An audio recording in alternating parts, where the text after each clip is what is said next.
Welcome to this special edition featuring the latest discoveries in life science. Alors, today in our newsroom, Dr. Nora Khaldi, Marie Brucker, Nuritas et puis Claudia Bacos. À vous, Claudia. Bonjour Jacques, merci. So today I wanted to ask you, Nora, about sugar.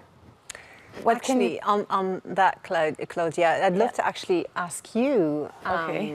Do you think about your blood sugar levels? Is it something that you think about sometimes? Yes. Do you monitor it? Yeah, absolutely. I'm one in many. I mean, sugar is a main subject because it's everywhere nowadays. So I don't know how to manage it. Like you have it in the beverage, in the food. So it's a really big subject. It's hidden as well. Yeah. It's in different formats, it is, so you and don't we know. don't know where. So Yeah. Can we live without sugar? Okay, it's a great question. So the short answer is absolutely no. We can't live without sugar, but it's the quantum of sugar. I think as a population, we eat a lot more sugar than we need.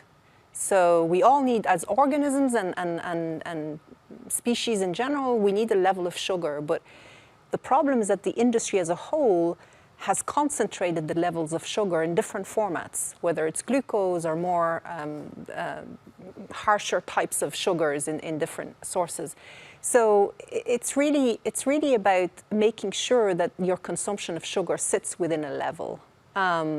And not to eat too much of it. So, but it is very hard because, like I said, it's very hard to read the ingredients of a product. You don't know what added sugar versus non-added sugar is there. So it's an interesting conversation to have. is Nuritas searching? Absolutely. So, we are working in the area of glucose, reduction of glucose, or at least the reduction of the impact glucose has on the body. So what happens usually when you eat sugar is that you have spikes, insulin spikes and glucose spikes. And those over time can create huge issues further along the way, especially diabetic issues. So diabetes, screwed metabolism, your metabolism not going well. And it's due to these spikes that you get when you're consuming sugar. So the important thing is that Nuritas is trying to solve this.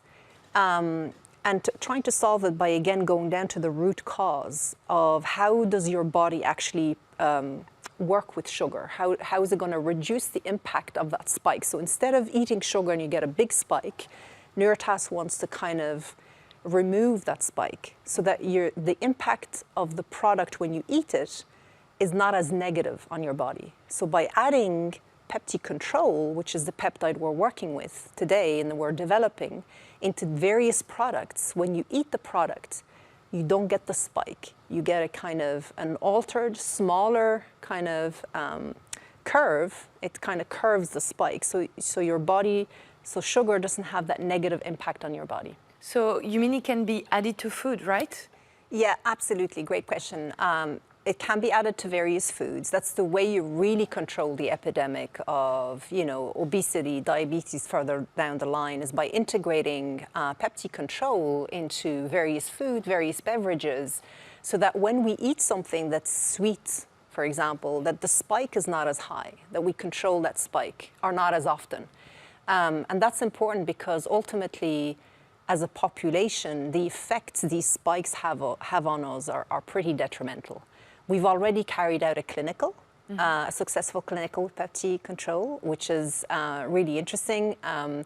It's published, and now we're going out and carrying out another clinical specifically focused on general population and how we could reduce the impact of sugar on the body on humans through food.